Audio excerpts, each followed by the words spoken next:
Okay, we'd like to call this meeting to order. It is Tuesday evening, September 24th, 2013. We usually begin with the Pledge of Allegiance. Would you join us in the pledge?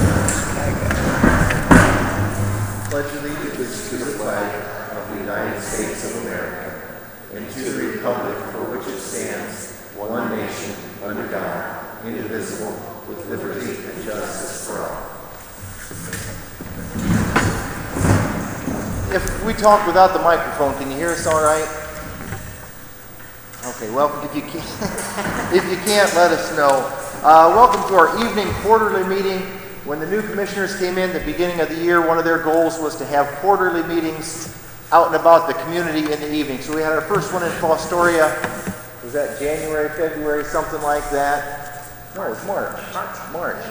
And then we had one in Attica back in June or July, and then we'll have one here in Bascom. I don't know where we'll go in December. It's not a long agenda tonight, but this will give you sort of a representation of what a commissioners meeting would typically be like. And we begin with a roll call to know who's here. Commissioner Wagner. I'm here. Commissioner Stacy. Here. Commissioner Zoller. Here. Okay, and we will approve the minutes from last meeting, and we'll sign the journal along with the rest of the paperwork when we get to that. Is there a motion to approve the minutes? So moved. Seconded. Okay, all in favor say aye. Aye. Opposed, nay? All right, the minutes are passed. Do we have any old business for this evening from the board? Yeah, I got a couple things. We talked about the CSB building and the blistering that we have on the stucco there, and we had a report last week from Earl Reed, Palmer Energy, and since then I've had an opportunity to meet with some of the ex-maintenance people that work for the county when they put those murals up and so forth. And one thing they mentioned, when they read it in the paper and they heard all the hullabaloo about it, right away they called me and they said, Fred, you take the mural down, there's about a 12-inch by 12-inch hole that they chiseled out of there to be able to anchor into the walls and so forth, and that's where the water's coming through, and they feel very, very strongly that that's where the water's breaching the plaster, and that's what's causing it to blister and so forth. And on the bottom 3 foot, they come back and they said, Fred, what the issue there is as they plow snow in the wintertime and as they salt the parking lot there, that salt that's up against there, and then when they plow the snow and they pile it up against there, that's the salt that's deteriorating the brick and is creating the problems there.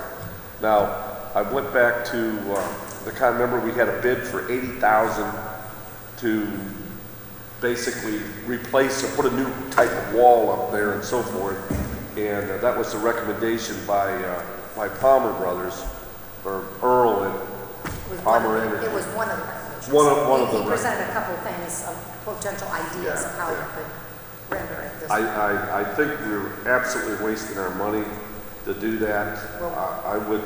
We didn't decide to do anything. Well, one of the directions that we had last week was to apply for a CDBG grant in next year to be able to replace the wall or to do something there. That was one of the discussions that we had last time. And another one was to get with the contractor if he would take the mural down and just make some minor repairs. And as I talked with the contractor, he mentioned that Freddie said his bid was $7,500 or whatever. What he said, Fred, that's what it is. That's all I was planning on doing. It was taking the mural down and making those minor repairs. But I still recommend that's the way to go, except for the bottom 3 feet, because the salt through the years has just deteriorated that, and the restucco that or repainting that's not going to work. So I guess I don't know, we bid out those lots, right? Because we just did that the last meeting. The parking lot to Yeah. be paved? Yes. Yes. I guess I would want to talk to them before we suspect that that's for sure the problem, because aren't there the stop blocks, whatever they are in the parking lot in there, so they can't drive the truck, and I wouldn't think they I would when assume they they pile use, the snow up, when they pile the but how snow can they up. pile the snow if those blocks are there? So I'm saying, I don't think they shove the snow because that's where people walk to get to the door. So I got thinking about that. I don't think they can pile the snow up against the building. And I would think they probably use very limited salt other than if we have an icy bath in there, because it doesn't spread it like, as I said, salt doesn't hit the wall because they don't spread it like they do out on the highway, but I don't know if they would shove it up there because there's those stop bars are in there, aren't they? I think, to keep you from parking too close so that, because people walk down there to get into the door, because the door's in the middle of the building. So I don't know, I guess, I mean, there's damage and there's, but I just don't know that salt's causing that problem. As I thought about it over the last week, you know, we said last week we were going to do this temporary fix, this $77 fix or whatever. What does it hurt to go ahead and do that and then wait a year and see what it looks like? We'll know if we got a problem in a year. And But that doesn't resolve the bottom half. But when it's all flaking off like it is in the bottom, I mean, Was Larry's bid to do the bottom as well? my understanding is now that it's not, and we'll need to bring him in to fully understand what the bid is. As I understand it today, is to take the murals down, replace those blistering areas, and then now now that the ex-maintenance people told us that there's some big gaping holes behind the mural that the maintenance people cut out so they could properly, they wanted to see how the structure is so they could anchor it to the wall. I need definition is what the bottom is. I just hate to look at spending. So they don't think it's water from the from coming down behind the stucco, like Earl suggests. They don't think that that's the problem. Which Yes, I think that. yes, it is. That is a problem, but it's not coming from the roof. It's coming from the hole. We had the issues before the murals were up. Pardon? We had issues before the murals were up. The blistering was there before the murals were up. Oh, we've had, Yes. It Previous wasn't as bad as that corner. That corner's really bad from where the mural was put up, but there was blistering prior, and the painting at that time was it was a Band-Aid approach to the building to get it to last us a few more years before we put any money into it. That was, the previous board made that decision to just go ahead and, because it's not a regular paint, it's some, like a rubber paint, so it held some of that stuff in. So I'm sure the murals didn't help drilling into the side of the building, but I know there was some blistering prior to putting those murals up, because I had one commissioner that was into the construction, and, you know, he had brought that to our attention a couple times, so. But Originally, Larry's bid was his proposal was to kind of check the whole wall, kind of bang on the whole wall, and then just fix everything that needed fixed. If he would do that still, and that would get us by, and, you know, next year we could either bid it out if we see there's going to be problems and go with a full fix, or if it's not a problem, we could wait another year and do it, you know, in 15 or whatever. well, that's my recommendation. It doesn't, I don't think it's going to resolve completely the bottom part, but that's a Band-Aid now. Stacy, it's the first I've heard that they've had blistering in the past. yeah, So, I don't know. I know up the Heritage Festival, every time I looked at the wall, I got sick. It just doesn't look good. It just doesn't look good. And we've got the Chamber of Commerce that wants to put new murals up there, and the new murals don't attach in the old way. They kind of hang over the wall, so they're not going to breach the wall like the past ones do. And they're willing to, from what I understand, those things they spent $15,000, $20,000. Now that's the chamber that does that, and it's a plus to the city and plus to the county building. So I'd like them to proceed with that, but I mean, we can't continue to procrastinate here. At some point, we got to do something. And my suggestion would be, let's do this $7,500 fix. Have him take the murals down, have him replace what he can, have an understanding of what he can do for the bottom, realizing that may or may not work long term. And we can see what we got versus applying, you know, I hate to use the CDBG more for county facilities. I'd like private, you know, I'll use it for other worthwhile causes than just maintaining our buildings.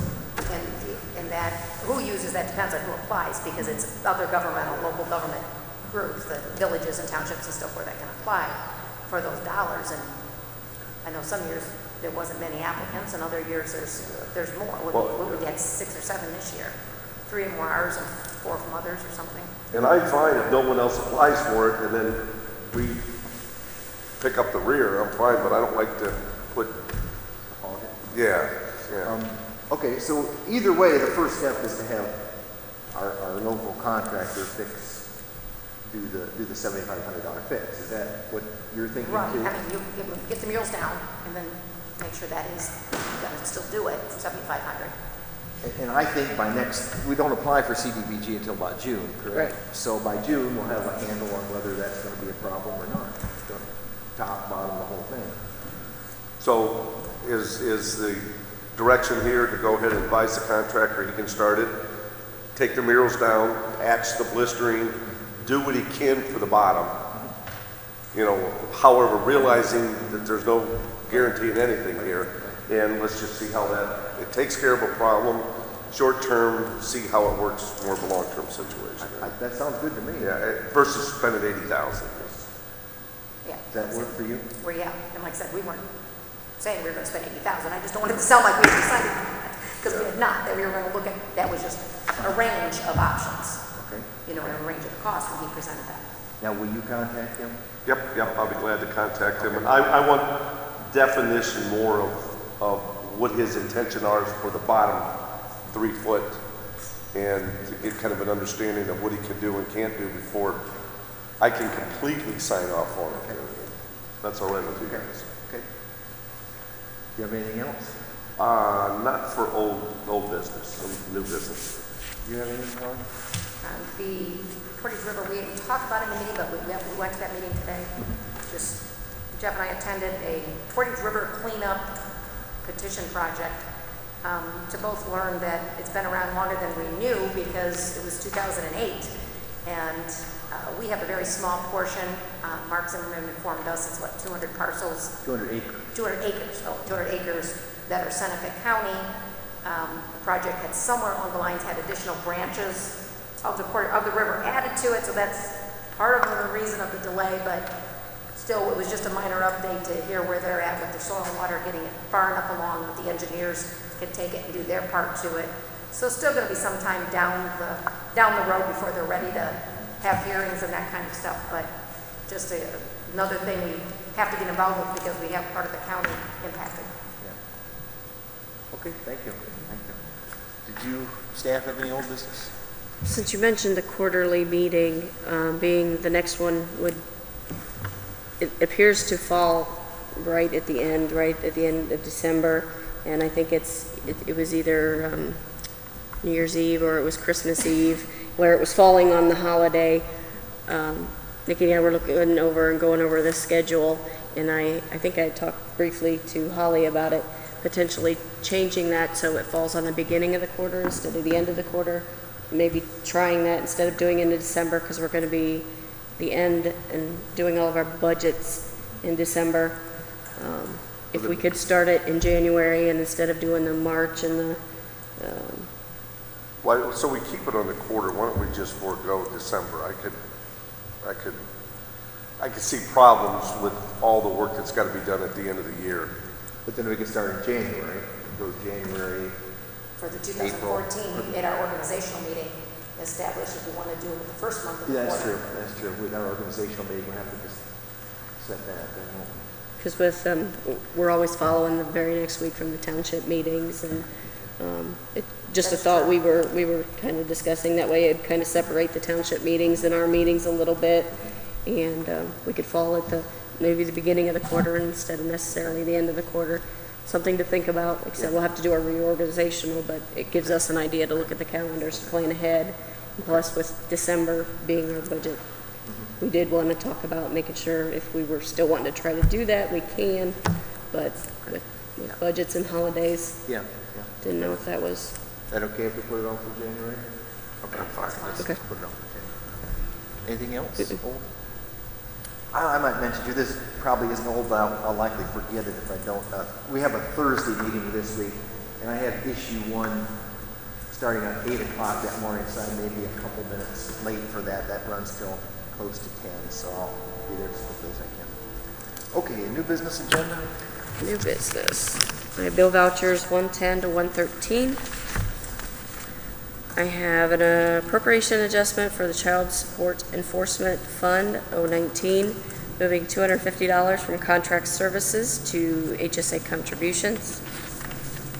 I have a resolution authorizing a fund transfer be made to the Public Assistance Fund 030, putting $66,083 from our transfers public assistance to the 030 county share. This is a portion that we're mandated to give. They usually take it quarterly. Can you folks hear? You talk loud enough. You're a little, I'm a little quiet. you're just a little, I've had a cold, so I can speak up. if you need it, there it is. All right. I have a supplement to the permanent appropriations for the general fund. We found in some 2011 transfers and pay-ins, we had a pay-in that came in for the youth center, and it was paid into the general fund instead of the 217 youth center fund, which in our defense, we didn't have 217 set up then. The auditors have asked us to rectify that, taking it out of the general fund. So we're putting it into the transfers out fund for $14,243.64. There again to fix a pay-in done on December 29th, 2011. We need to transfer that amount from our transfers out line to the youth center construction fund. Again, at the amount of $14,243.64. I have a supplement to the permanent appropriations to the Seneca County Road 38 9.32 Bridge Replacement Fund 183, putting $90,000 into the Bridge Replacement Fund. I have a supplement to the permanent appropriations to the Truss Bridge Rehabilitation LPA 1301, putting $69,000 into that bridge rehab fund line. I have a supplement to the permanent appropriations for the VOCA Grant Fund 110, putting $7,000 into her transfers outline. I have a resolution authorizing the fund transfer be made to the VOCA Expansion Project Fund 112. She's moving that $7,000 from the 110 to the 112. It's her every other year, closing out the grant, putting it into the new grant line. I have a supplement to the permanent appropriations to the Child Support Enforcement Agency budget 019, putting $145,000 into contract services. I have a supplement to the permanent appropriations for the Public Assistance Fund 030, putting $45,000 into contract services and $5,000 into other expense.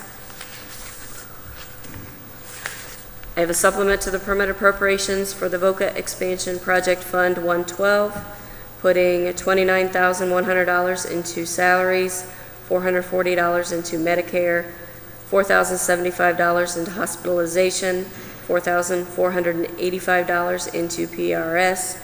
Her other 112 account, $1,110 into salaries, $25 into Medicare, and $165 into PRS, for a total appropriated $39,400. And again, this is because her years fall mid-year. She's reappropriating for the remainder of the year.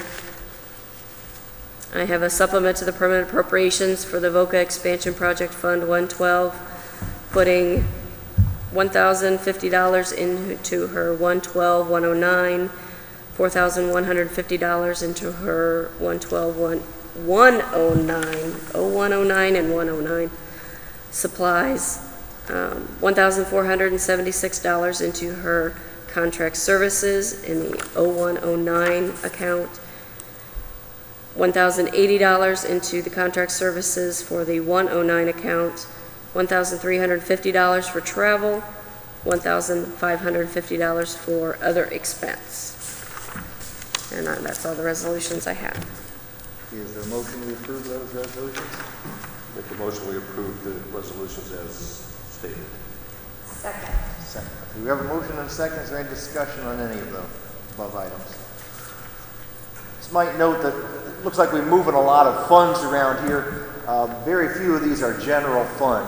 We have the VOCA, which she mentioned is the Victim of Crime grant that we get every couple years. and they need our permission to move that around. The Child Support Enforcement Agency, kind of the same thing. The Job and Family Services needs our permission to move those funds from one line to another. So we do a lot of that for various agencies by law. Okay, roll call vote, please. Commissioner Zoller, Yes. Commissioner Stacy, Yes. Commissioner Wagner. Yes. Okay, any other new business from the administrator? New business, either of you folks?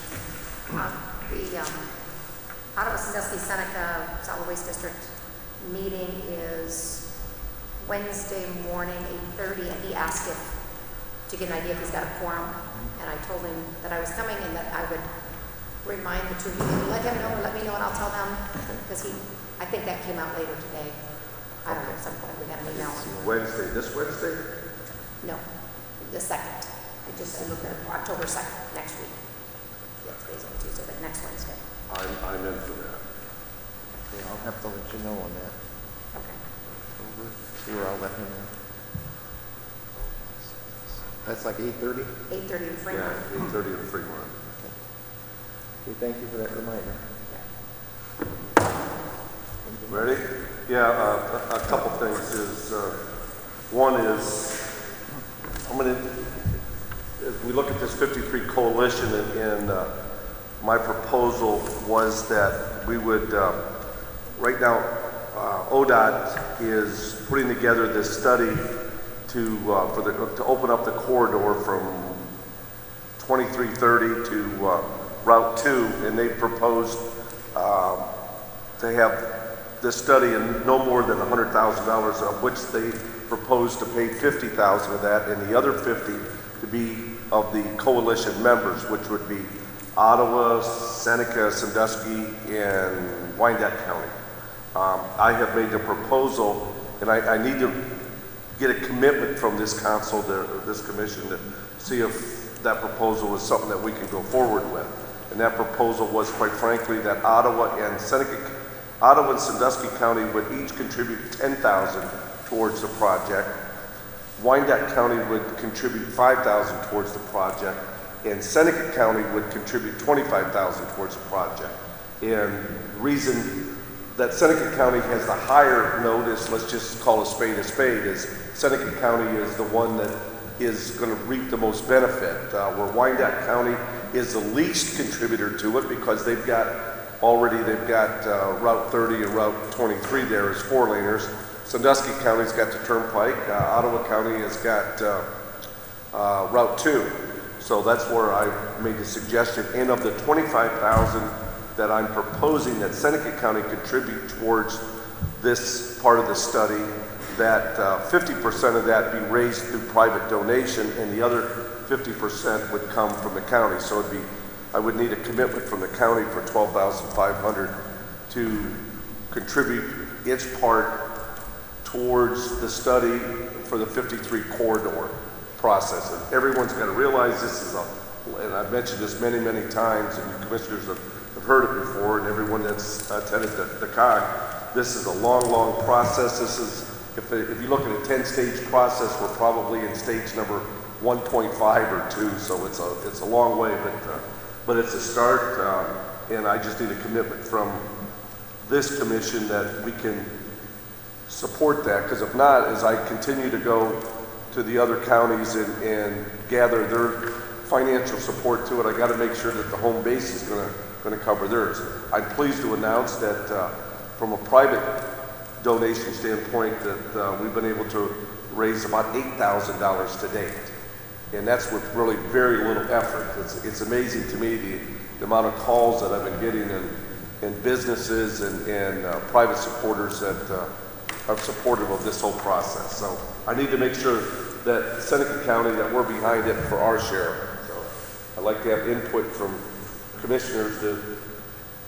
When one of the, I know at the coalition meeting, they indicated they would need to know fairly soon, but I didn't bring notes with me when they wanted to. Yeah. What it is right now is by the end of October, ODOT expects to have the bids in from the engineers. And I was talking with one of the engineers yesterday, and they're expecting to have about 10 different engineering companies that are bidding on this project. And after they get the bids in, ODOT is going to reconvene a meeting and try to get a member each of the coalition to come and talk more specifically the scope of what entails in Seneca County, what we would like, and then Ottawa County tell them what they would like, so that we narrow in the scope, and so that the engineers are doing what we wanted to do. And that supposedly is going to take place sometime around the first week of November, is what Todd O'Dette has told me, and that the contract would be given sometime in December, work would start in January, and would be concluded sometime around July, August of next year. So funds would need to be available towards the end of this year. I think what you said at the trustees meeting the other night was, I pretty well agreed with that. I cringe at the thought of another study, but realistically, this project won't go forward without it. So I think 12,000 would not be, I think that's a realistic use, a high use of county money. I think that's a good use of county money. Yeah, it's, right, as they've said, it's not gonna go forward without the study being done, regardless of the other studies that have been out there. And part of that is to study the whole project. And there's still a lot of things the coalition's looking at, whether they're gonna do the transportation improvement district and those things too. But I have to agree, I think it's a must in order to keep these things moving forward, and grateful for the outreach effort you're doing on getting the private funds, so that it is only $12,500 out of the county, our part. Do you know where they, I mean, I know Wyandotte County, I think I saw an email that they had some private monies coming in to help with their 5,000 portion. Yeah, I'm trying to get definition of that, but I recall a conversation from an institution that mentioned that they contributed the entire $5,000 for it, but I don't have confirmation on that. And they also made a partial contribution towards Seneca County too. So if either one of the other counties didn't agree to do their 10,000 or their 5,000, the 10 from Ottawa and Sandusky, then we've got a problem, but you have the feel that they're not going to. We have a joint lunch meeting on Thursday, the one that, the Northwest group that gets together. Yeah. I don't have confirmation yet. I planted the seed and I have not reached out to them yet. If I was to be a betting man, I'd say it's pretty good odds that they're going to support it at this level. Now, with that being said, the next thing that I'd like to talk about, and I've spoken briefly, but I just need to have an understanding from the commission is talking with the engineer yesterday, we talked a little bit more about the TID, which is a Transportation Improvement District. I've spoken with Jeff Murphy today, which is from ODOT, but he's with some division that's really got to do with the TID, and I don't understand the whole thing. Long and short of it is they connected me with a legal counsel out of Columbus that actually was the individual that helped write the specs for TID back in 1994. And he's willing to what I've asked him is, first he needs to understand the scope of the Route 53 coalition to see if this fits within a TID. And so he's going to consult with the engineers to get that information. And at that point, then the next step, and I just want to kind of update the commissioners on it. The next step is that he'll be glad to sit down with any one of us and individually, and not the whole coalition yet. And so that we can understand from a high level what's the advantage of a TID. And as I see it, I'm telling you, I don't know a lot about it, but it is a mechanism that if we contribute some money, it's a mechanism to allow us to tap into other state and federal monies. So that's... When you say individually, you mean they come to our meeting, or you mean they come see me and see you and see how... Yeah, well, what they don't want to do at this point is to meet with Sandusky, Ottawa, Seneca counties, to meet with all the counties. They want to do is meet with one county. Okay, they can come to our meeting, meet in a public meeting, and... Yeah, Okay, that type of thing. It may be more in depth than what a private meeting. They may have to take one individual with it. It's may take a couple hours to really, because it's very elaborate. The thing that I'm impressed with, it's the individual that helped write the documentation for the TID process. So I think that's kind of a plus. And at this point, everything is pro bono.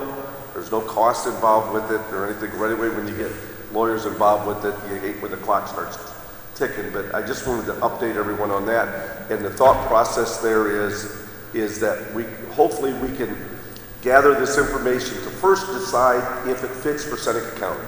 And I don't know if it does that yet or not. And if it does, and then to parlay that on, Sandusky County's already got a TID, Ottawa and Wyandotte County, to see if it fits for them too.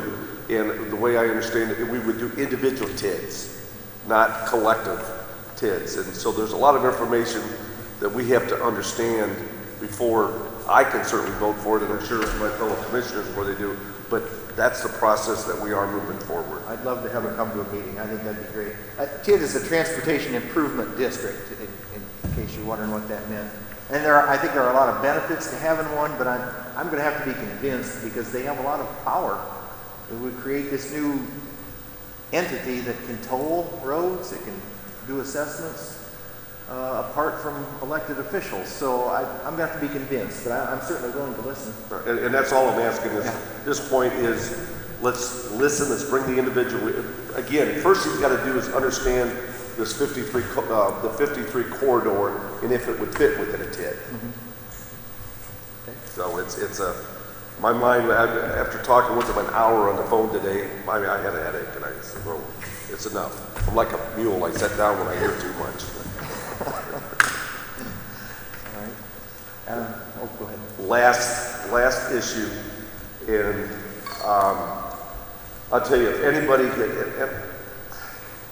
I'm kind of indifferent, but if anybody has had the opportunity to get out to our county cemetery, behind I call it behind the old folks home, what these Boy Scouts have done is unbelievable. They have got over 1,200 hours that they devoted to help fixing our, I call it the pauper cemetery. I don't know what's the correct word, for it. And first I have to come back is for 100 years, the cemetery was maintained by the county and I assume the city. The responsibility of maintaining the cemetery lies with wherever the resident died at. If he died in the city, it's the city's responsibility to bury him and hopefully put up some sort of stone. And for 100 years that has been done, except for the last roughly 6, 7, 8 years, we have not done it. And the last 6 people that have been buried there's basically just a little plaque in the ground, not similar to what has been done the other 93 years.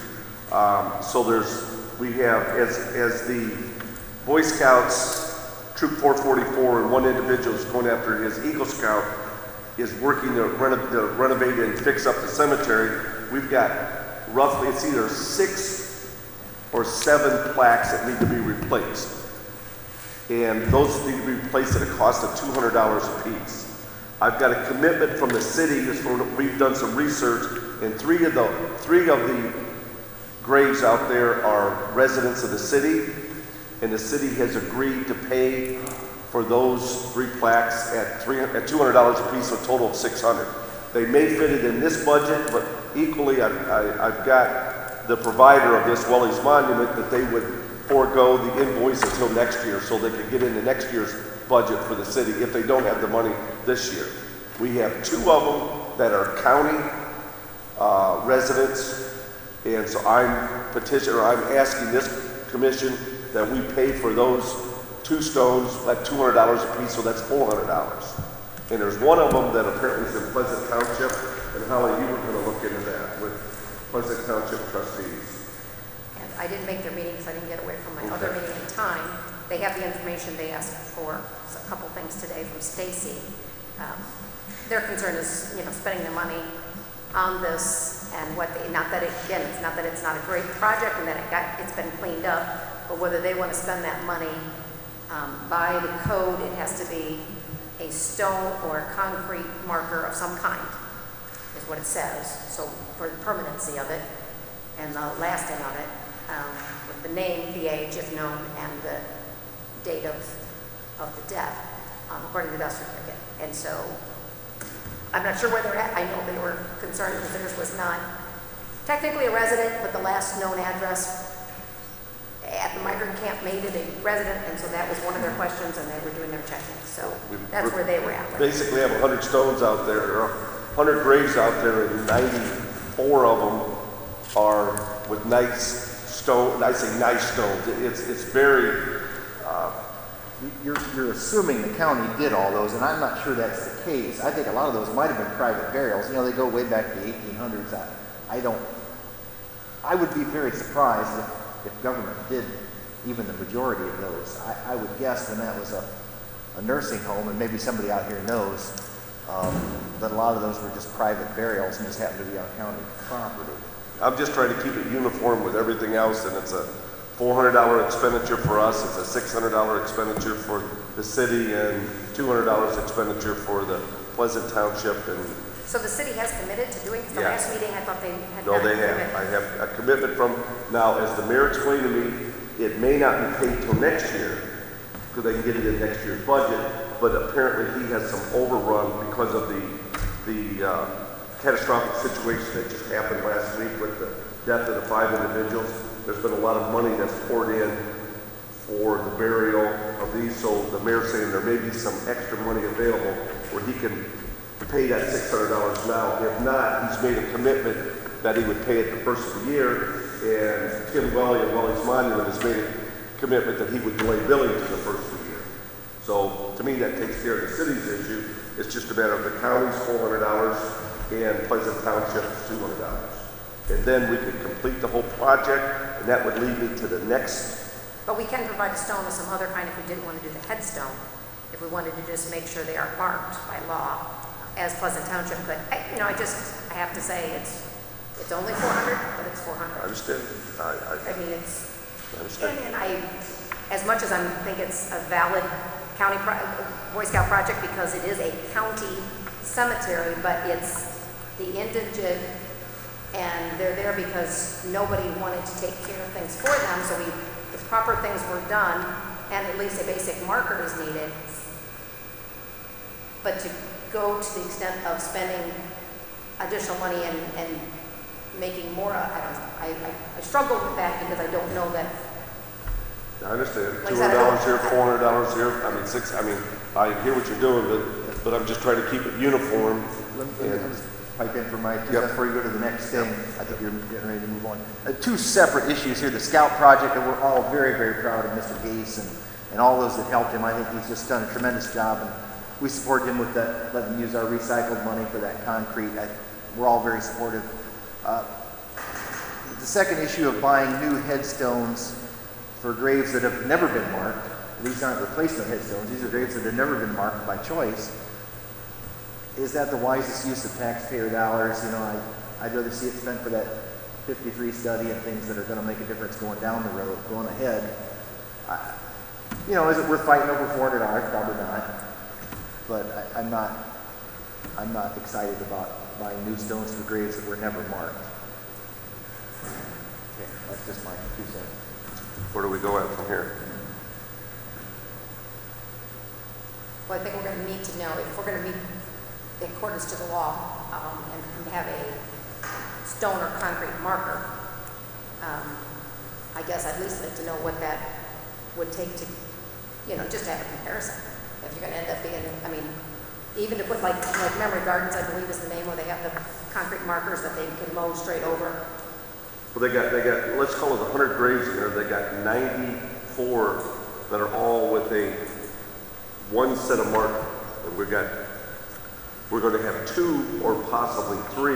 And or They're gonna be from here forward, if there are any more in there. But it's back the lane, it's taken care of, it's not Arlington. I think it needs to be basic maintained, but, so in order to follow what the law says, we at least have to mark them somehow, and we need to know what we could do it at, or what it's going to take us to get at least that done. mean, I'm guessing. Like I said, Boy, it has a marker right now. There's a metal- flat stone or something that says, got their name on it. The county is, Oh, I thought it was a metal, I thought it was a well, metal. maybe it is, but it's a Temporary. marker. To me, that's, So does that mean that the county does not want to contribute its $400 to take care of that? I don't want to spend $400. I mean, I was there when we buried a few of these people, and we provided a service. We paid a preacher to come out and say a few words. I think it was respectful. I mean, if the decision is, I mean, I can't outvote two people. That's the direction, then that's the way. I don't want to come across as cold, because I don't think we're not trying to be it. We just have to prioritize where you stand. I understand. I mean, we got to make a decision.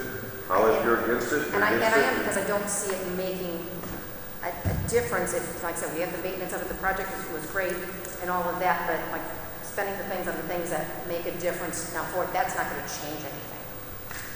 Don't know that's. Either one way or other. To me, I'm just trying to maintain things in uniformity and. That's what we're here for. Yeah. We're here to debate. Yeah. I mean, so but that's what I'm saying. Maybe I'm beating a dead horse to death. If Holly, you're against it, Jeff, you're against it, then it's a dead issue. You just drop it. No pun intended. Yeah. That's fine. And so is that the direction?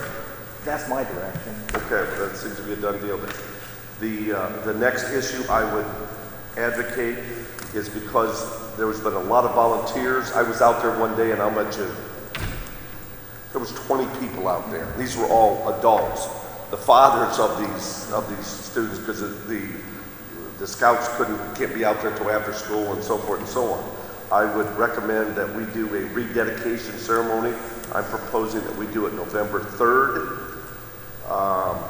where we could invite elected officials, people, the county, if they want to come out and see. I mean, these boys have really done a nice job. I'd like to somehow or other to make a proclamation and to show them our appreciation for the whole process. I'm advocating that I was able to procure the Calvert Band to come out there and play a couple songs. I mean, it's not that it's a huge band, but it's something. In Troop 444 is part of the St. Joe St. Mary's group. We could very simply have a little cookies and punch and in kind of a Sunday afternoon rededication ceremony. I think the donors, I like Tim Welly has donated a lot. There was a lot of stones that were broken. They were just hit by lawnmowers and so forth. He's taken his own time and his own expense and repaired a lot of those stones. I think we need to recognize people such as that. We look at the volunteers. We look at the Eagle Scouts, and they're going to come within the next couple of weeks and make a presentation to the whole thing. But I would like to get in motion that we do a rededication ceremony and provide just a very little cookies and punch on a Sunday afternoon at 2 o'clock, and just to thank these young men and these volunteers. I think we're all, as I said before, very proud of the scouts and the volunteers. They've done a heck of a lot of work out there. Some sort of a ceremony, I think, as long as it's, respectful. A proclamation, I think, is a great idea. I think one of the commissioners said a few words of gratitude. We can let Travis say a few things. We could invite, rather than setting up a tent, I'm picturing maybe we could have a little ceremony back there, invite people up to the Ag Building for refreshments afterwards. But I was thinking of a tent, maybe just an awning, where you got something sort of, you can set a table up out in the middle of the field too.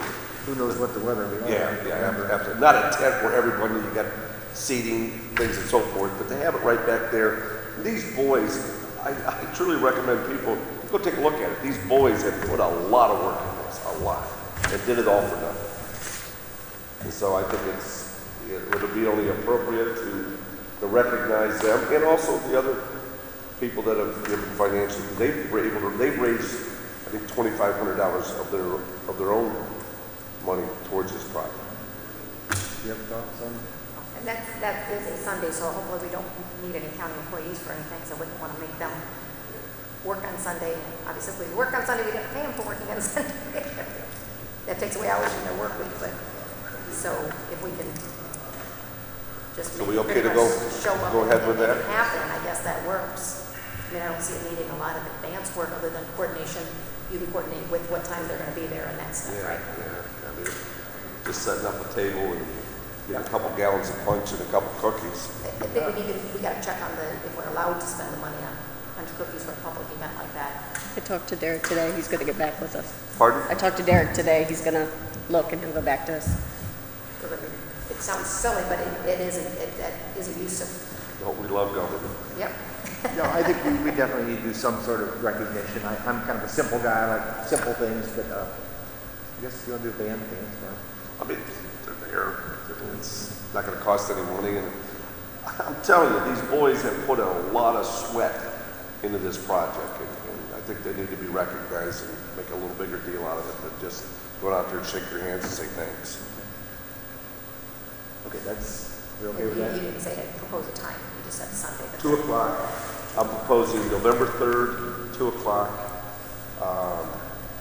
at the cemetery, which is behind called the Ag Building. I call it the old folks home. But Yeah. I think Ag Services it's Building, services. between the Ag Services Building and the New Youth Center. clear to the Get the Girl Scouts to make the cookies? Get the Girl Scouts involved. anybody know any Girl Scouts? Lifetime member of Foster, I Oh. think the more you get involved, get these kids involved, like. Oh, absolutely. Junior achievement and stuff, we need to keep our leaders growing. That's what, I mean, we spend money on jails and indigent council and all this and all that. I like to make a big deal on somebody that did something, not for the money in their pocket, just because they wanted to do something good. By God, we need to recognize people like that. They got a service director for, we're not in the same room as to but they have a service director for their area or their Western Girl Scouts. Thank you. Okay, any more, Somebody's got a lot of patio tents, any more new business? I'll shut up. No, that's all right.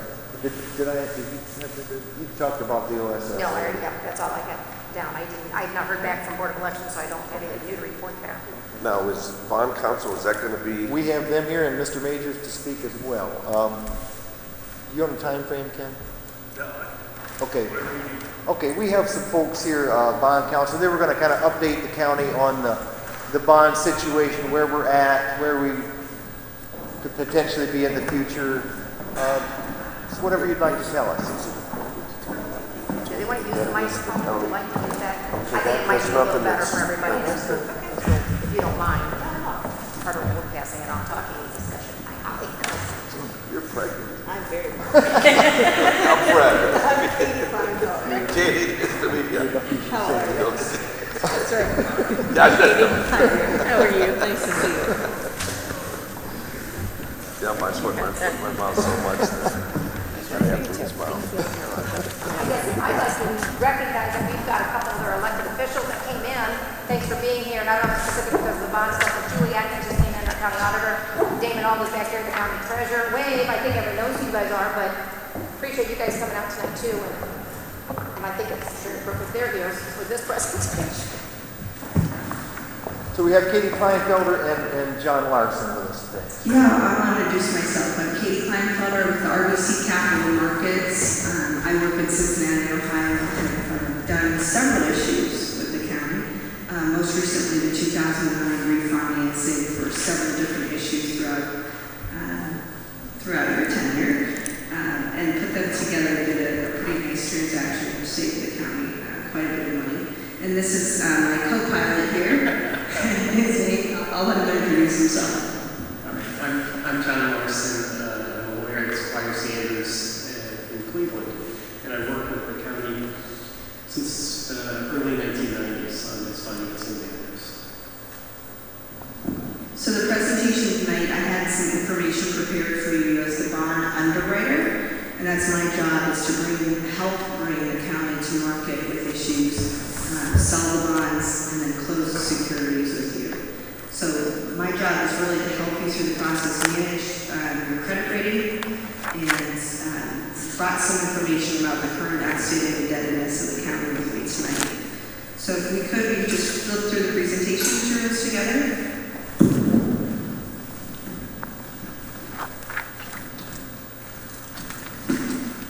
Slide 4, I just want to provide a quick market update.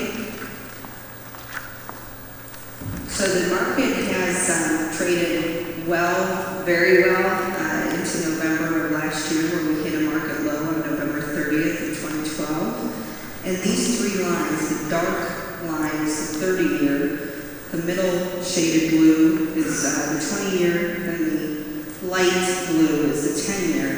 And it gives you an idea of how long to borrow for various projects. And I know over time, the county has traditionally borrowed in a 20-year range, and it always depends on the useful life of the asset that you're financing. So think about equipment, a police car, for example, 5-year useful life, something longer, building, a courthouse, we're talking 30-year life. And that's traditionally where we amortize debt longer, basically to be able to afford the debt service payments throughout its life. So building, we can go 30 years. For brick and mortar, in a building, 30 years. For furniture, furnishings, equipment for a building, 10 years. And site improvements, 10 years. And the way we define the maximum maturity of bonds is to take a weighted average of the amounts that you are spending for those various types of assets. Typically, on a new building, you're probably in the 25 to 27 year range for the maximum.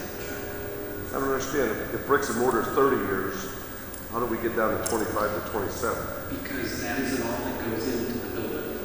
Okay, because you're doing the weighted average. Furnishings, The weighted average, okay, I'm sorry. and preparing the site. Okay, and you just sort of estimate how much you're spending for each one of those classes of assets, and then take a weighted average based on that. I might say here before they go further, we're not looking at any project right now. They're just giving us an update of where we're at and maybe something in the future, but we're not looking at any project right now. Yeah, and I did want to provide, because markets have risen so vigorously since May of this year, you might hear there was a very strong mortgage rate market. People were refinancing their loans repeatedly. That has since kind of ebbed away. May, June, July, August have not been kind to the interest rate markets. Currently, the 10 years at 2.6%, 20-year at 3.84%, and the 30-year at 4.2%. These are indices based upon the highest rated credits in the United States, AAA bonds. So your bonds, and it's going to be happening, will trade as a spread higher than these interest rates, or to these interest rates. So just to give you that, no bank, well, from an investment banking standpoint, can quote you an exact rate until the day you go to market and finance the issue. What I'm trying to get my hands around, I come from a business world and we follow debt to equity. And somehow I'm trying to make some correlation, and I'm sorry, I'm a newbie at this whole thing. I'm trying to make some correlation between debt to equity and bond ratings. And so I know that as a general rule that I've always used in the business world is if you're 2 to 1 or less, you're kind of green to go. Grow the business, borrow, everything's fine. 2 to 1 to 3 to 1, yellow flags go up, you better kind of watch what you're doing. 3 to 1 and over, red flags are up, you're too highly leveraged. I'm trying to correlate that, what I've got experience with, correlate that in the bond market. I realize the lower our bond rating, the higher our interest rates. What triggers that? Is it debt? Sure. Assets? That's what I'm trying to get an understanding. Yeah, let's just go ahead and skip jumping ahead. Let's skip there. Section 3.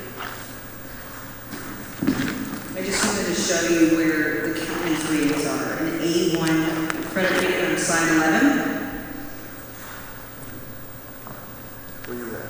Slide 11. Life is terrible over here. So I skipped very far to the They're not third numbered. section. Where they at? Numbered far bottom. Oh, Jesus, you can't even see. That's 2.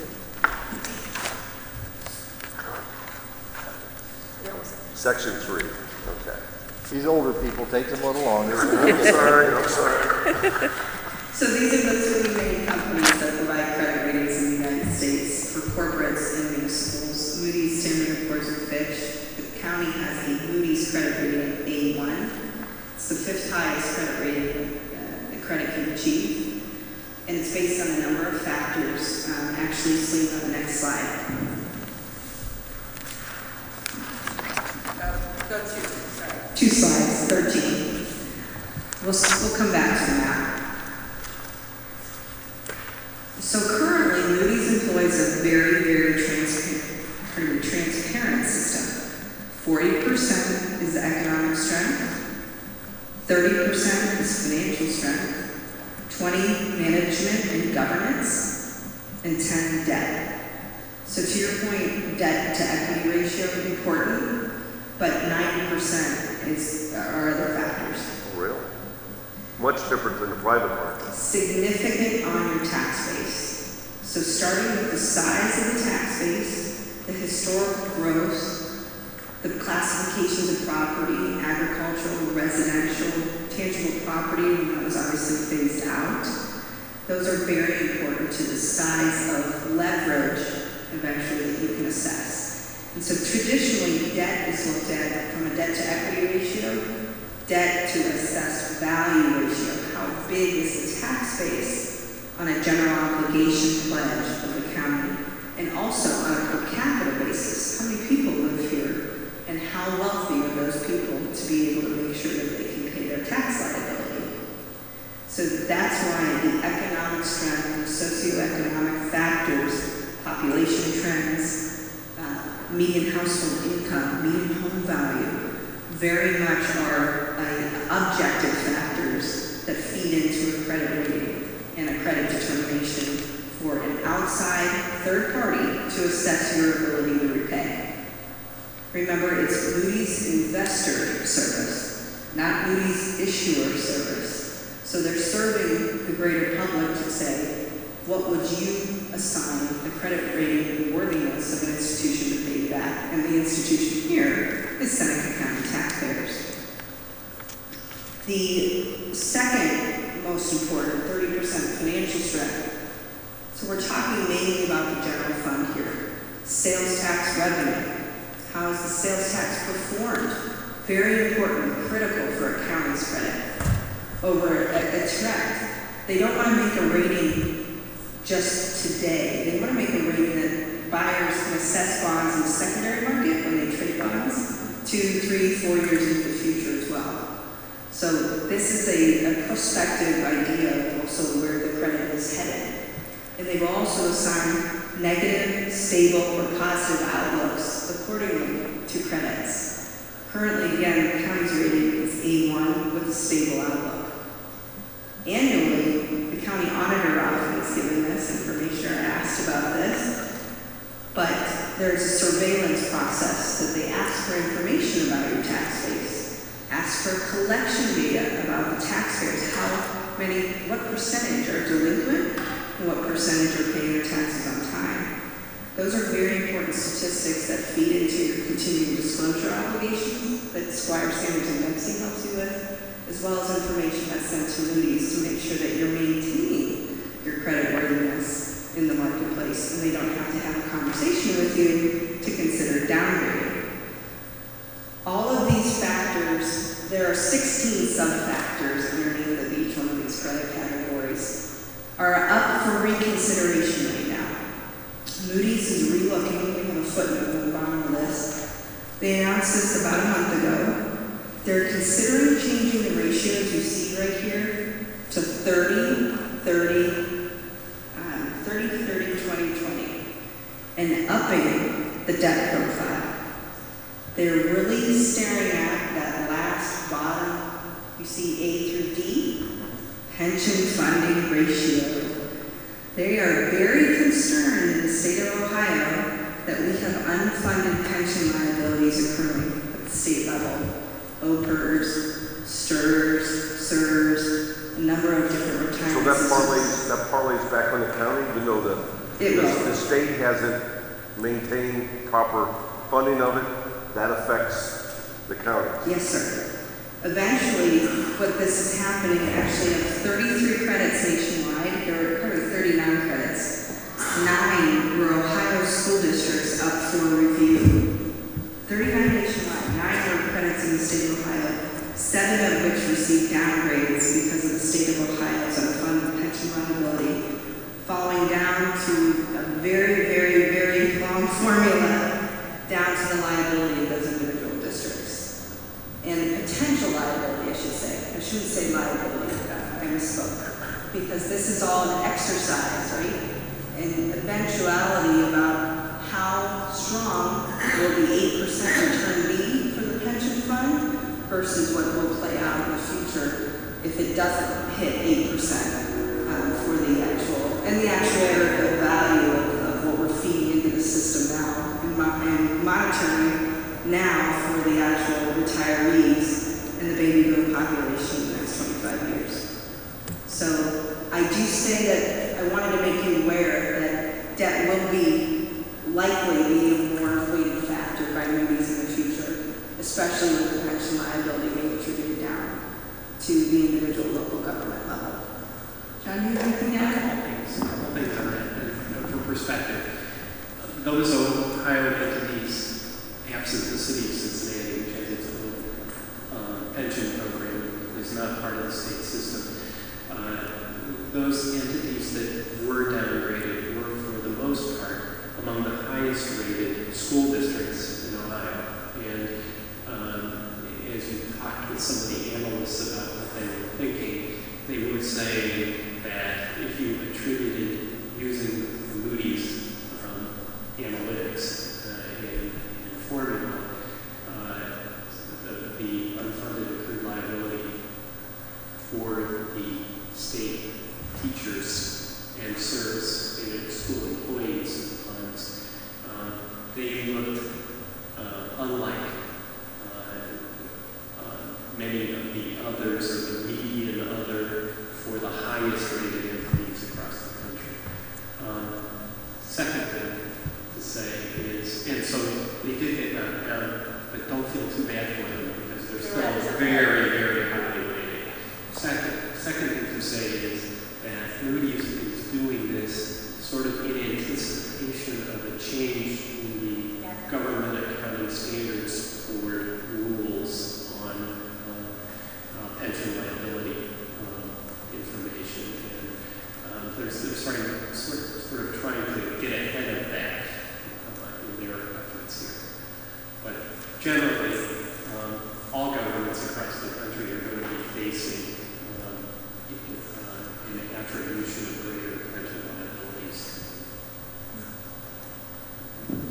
Last thing I did want to add as far as what can you do currently, how do you have control over some of these factors? Clearly, you have control over some economic development initiatives, obviously, in the county. What you most have control over, in my opinion, is your financial strength. You have control over how much fund balance that you feel is necessary to keep in the bank to operate the county, but in addition to weather the rainy day. So from a perspective, from an outsider's perspective of what is your general fund balance as a percentage of revenue or as a percentage of expenditures, you stop and think what that means. How much money do you carry around? Is it 3 months? Is it 6 months? To be able to operate the county in the event of an unforeseen issue that arises.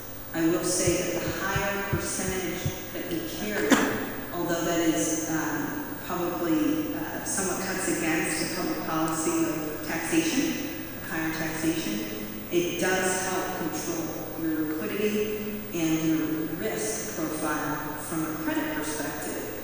And that helps your ability to borrow in the capital markets because it shows that you have management and governance, budget techniques into the future to concern yourself with if we do have to weather a storm rather than if we don't. So those type of balance sheet or liquidity, the flexibility, those are all things in your report. I also handed you your report. That was done in 2009. And you'll see that it starts with the name, the county, and it also cites 2 other areas, perhaps the city of Tiffin's credit rating, and any overlapping subdivisions. And then it goes straight through those 16 subcategories pretty handedly about the economic strength, the financial strength, the debt profile, and all tied in there is the management and governance of the county. How often you receive, how well are you with your budgets to actual ratios? They'll look at historically. Let's see the budget versus the actual. Multi-year budgeting practices, capital planning practices, putting away monies for capital planning purposes, as well as having some kind of program or debt policy in place. The other big thing is, I would say more so recently, is timely disclosure to the marketplace, both on our end from an underwriting standpoint. It's been a much bigger hot button issue with the SEC and the MSRB, but to make sure that you're an issuer that's compliant with your obligations from the past and that you stay in compliance going forward. We have a 5-year look back period that when we go into the market in 2013, I have to make sure that you've been in compliance for 5 years, or else I'm prohibited from underwriting any securities for you. So the onus is on the underwriter, which is easier to pin down than how many 70,000 odd issuers in the United States. There are only probably 100 investment banks or so that they could monitor to make sure that they are working with clients that are in compliance. But those are very important things that the county needs to adhere to. Now, I have more information in here. I think what if you find interesting is your peer group in the slide. That's exactly what I was gonna, so you do have some comparisons of peer groups. So your county peer group in the state of Ohio, we made a map for you on slide 12. And it shows you that 59 of the 88 counties in the state of Ohio have ratings by Moody's. They have what? 59 counties have ratings also by Moody's. Some counties do not have credit ratings. You don't have to have a credit rating in the past historically to issue debt. Nor do you have to do it now, but it's definitely more advantageous, financially speaking, to have a credit rating. And you can see some of the counties around you, Sandusky, AA3, close to the lake, Ottawa, Erie, Lucas, AA2. Those are 1 notch higher, is a AA3, and then the AA2 is 2 notches higher than the county currently. You can see there's a whole slew of counties south and east, or pardon, south and west of you that do not have credit ratings currently.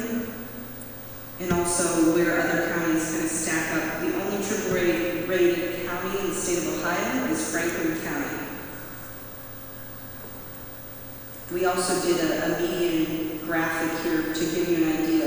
The most often, I should say, rated, so the mode is AA2, would be 16 credits in the state of Ohio had AA2 ratings.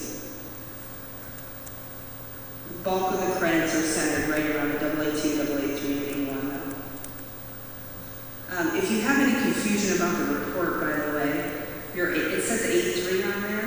There was a recalibration in 2010 where all Moody's credits received a double-notch upgrade from the A-rated space. So A3s became A1s. And the reason they did that is they assessed the default risk of municipal securities versus corporate equivalents. And they said, you know what, we probably need to change our scale accordingly. So there was nothing that the county did or didn't do in 2009 versus 2010. But the current rating is A1, despite the fact the report, obviously before the 2010 recalibration says A3. So I did want to make that clarification for you.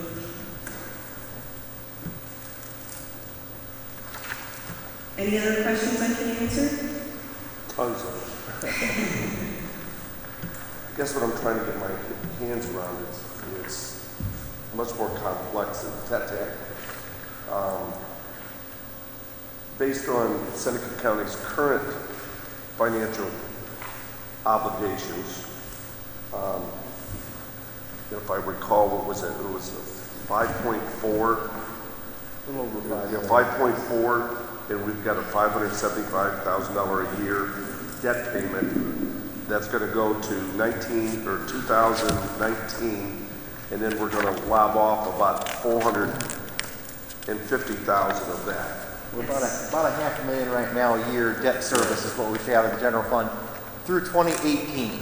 Then in Is 18 or 19? through 18, then in 19 it goes down to about 40,000. So it's a significant drop off in 19. Then in 2023, just 10 years from now, we would be completely debt free if we took on no more debt. And that's available for you on slide 9. Pardon? We have that on, for slide 9 in the presentation materials if you'd like to look at your outstanding debt. It also gives you an idea of what those issues were refunded for, the jail facilities, the human services building, and the county building.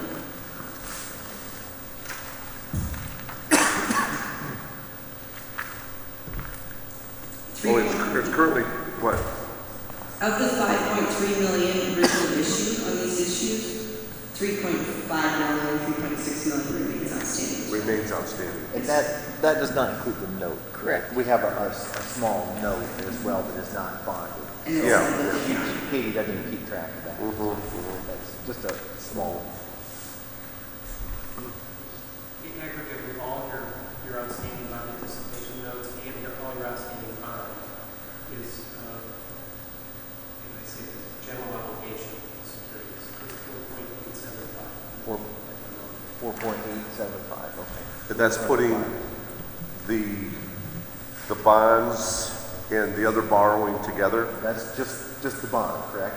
No, that's bonds and notes. That's bonds and notes. Bonds and note, okay, now, but that's not got, how about the new note, but we did the 900,000 for the energy? It's in there, That's included. That's in there, that's in there. yes. Thank you. That's helpful.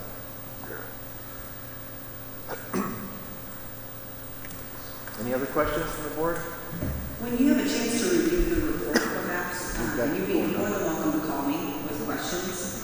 Specifically the debt section, your debt burden is rather low, so you're in a very good position as a county. I'm going to have John comment on something about sales tax, though, and the nature of the GO and the sales tax pledge, though.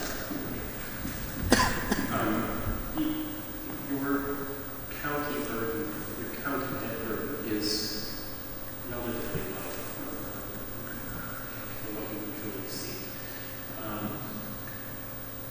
One of the things that the state of Ohio has done to, in essence, promote the credit of subdivisions within the state is to establish limitations on the amount of indebtedness that different types of subdivisions can incur.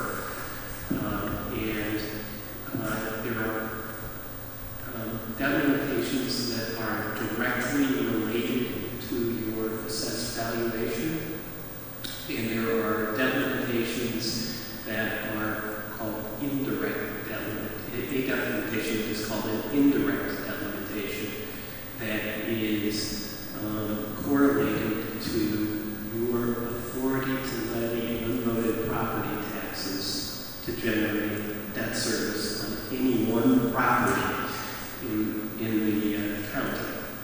And that is a rather complex computation, but it involves looking at not only the outstanding county unvoted general obligation debt, but the unvoted general obligation debt of each of the overlapping subdivisions, each of the subdivisions overlapping a property, okay?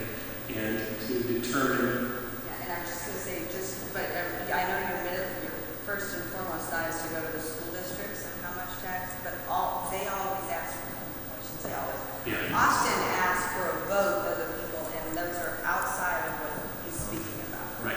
So ignore those for a minute, but if anybody were to tax you without a vote, an unvoted obligation, that's what we're talking about. Yeah, the ultimate security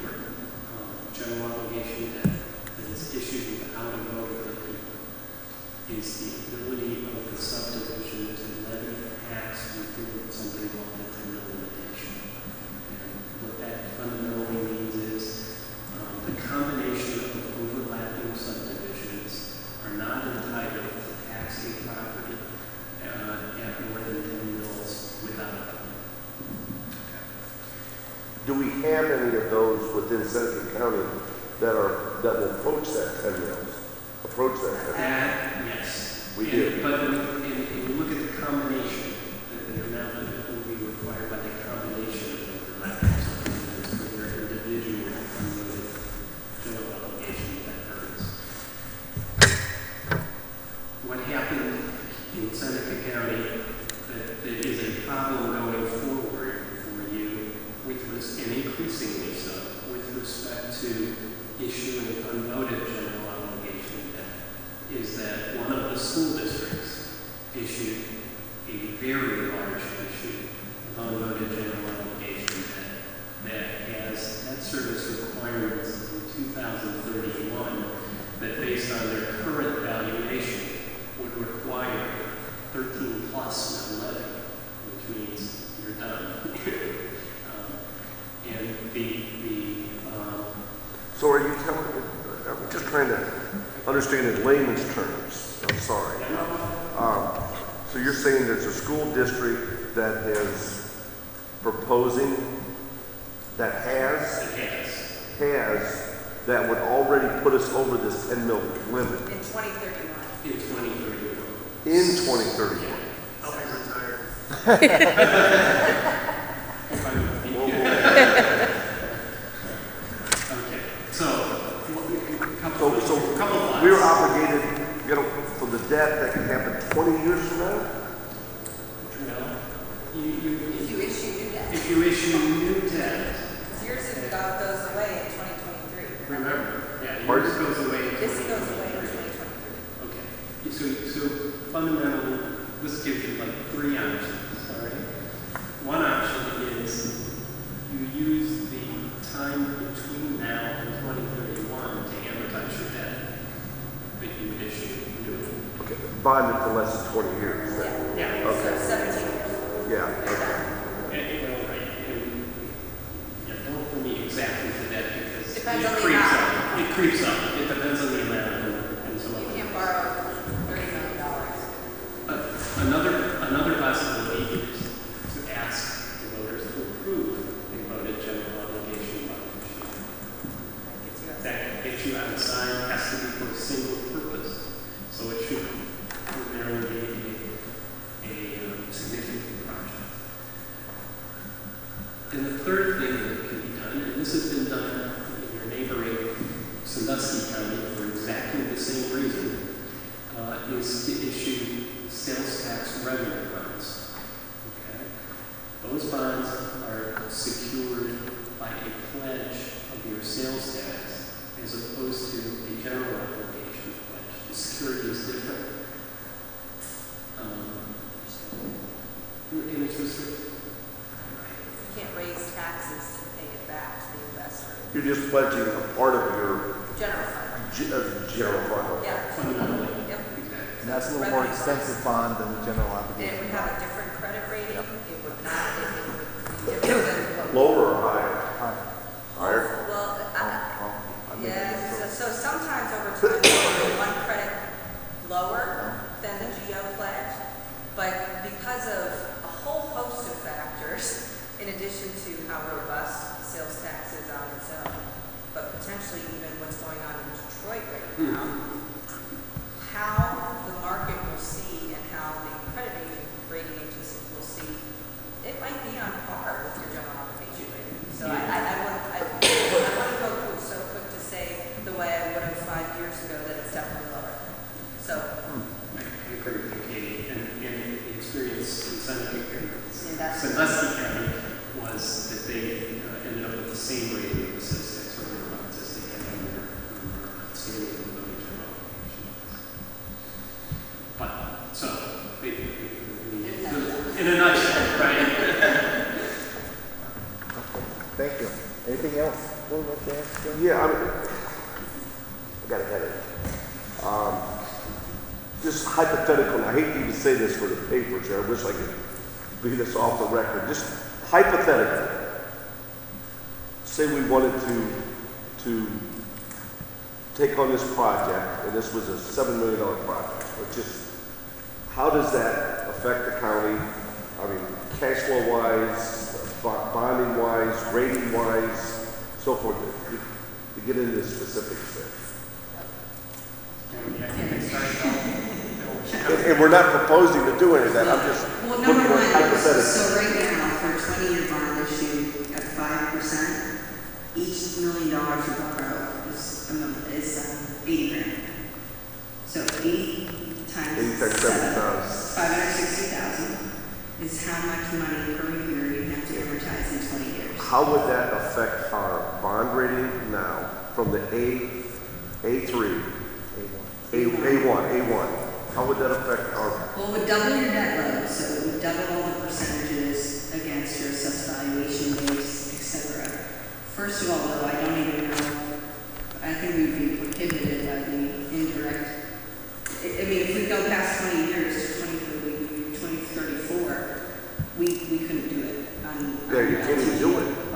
Unless we did it to 17. We would have to shorten the issue, and the payment would go off accordingly annually to be able to cover that. Then we gotta look at within cash that flow. time period. There's cash flow, somehow the cash flow's gotta come into the, Sure, affordability of the project, yes, certainly. And then as far as, you know, what would that affect our rating? I need more time. even though 2019, that we lob off a certain part, but we still gotta watch that we can't go over 2030, Right. 31. How the heck can a school district, I'm really confused. but- We were in Let's start there. it would not have Investment banker or this lawyer. Do you have anything else?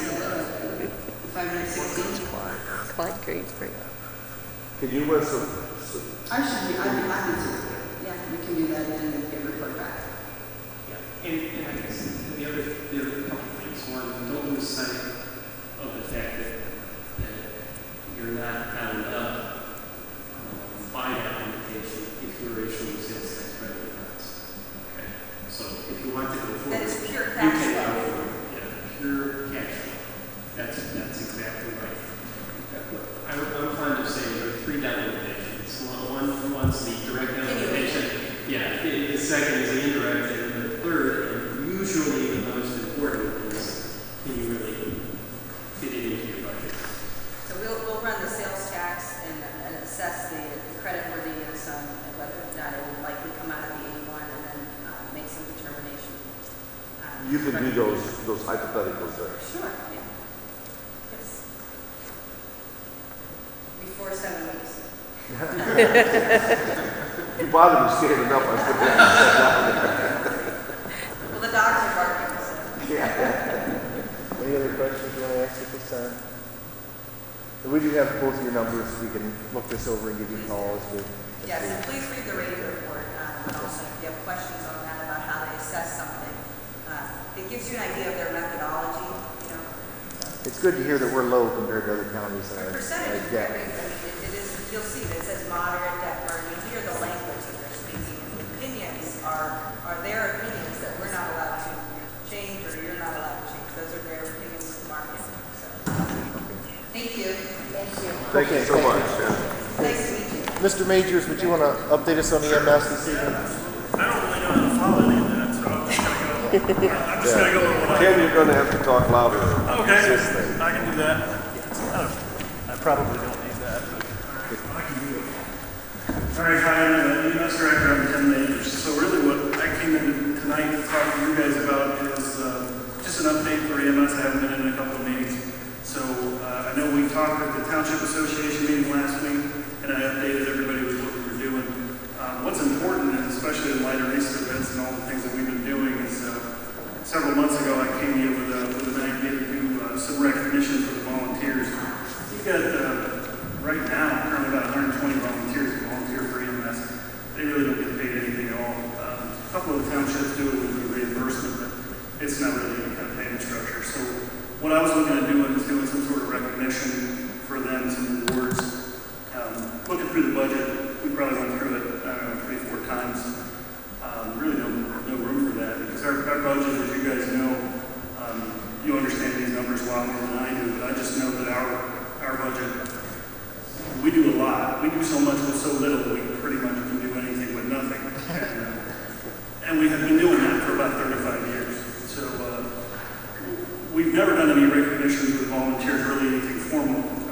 We tried to do that. So what we're doing is we're going to cooperate with the townships at the local government. We're going to do some recognition at that level. And some of the commitment that we made was we used some recycled money and we purchased some awards. And we're going to print out some really nice commendation letters. I'm not really sure what you would call them. Appreciation letters for the guys that are out there at all hours of the night out every weekend and giving up their time. Some of them have been doing it for 35 years. So we wanted to do something nice within the budget that we have. So that's what we're going to do. We're going to do it at the township village level. And I've talked to the townships. I was at the Township Association meeting. I've been to a lot of the township meetings. And also we're here to talk to them about that. And we're going to be doing that at the meetings in the next couple of months. Still working on that schedule. I have 2 of them pretty much set now. And I'll get those dates to you as they firm up. Really, the whole goal is to make sure that they know we appreciate it, because we couldn't do what we do without people. Really, it's all about the guys that are out there doing it. The county's commitment to that is the equipment, the infrastructure, oversight and direction, medical control, all the medications and all the things that make up an ambulance. Interesting enough, in hearing some of this stuff tonight, we have a vehicle replacement policy schedule, vehicle replacement schedule in place, and we've done that for a number of years. And so we pay our own way for the budget that we put forth.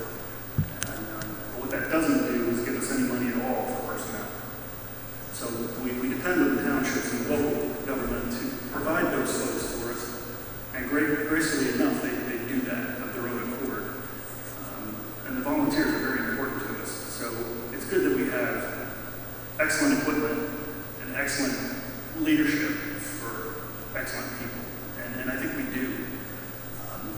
But where we've been lacking is sometimes saying thanks.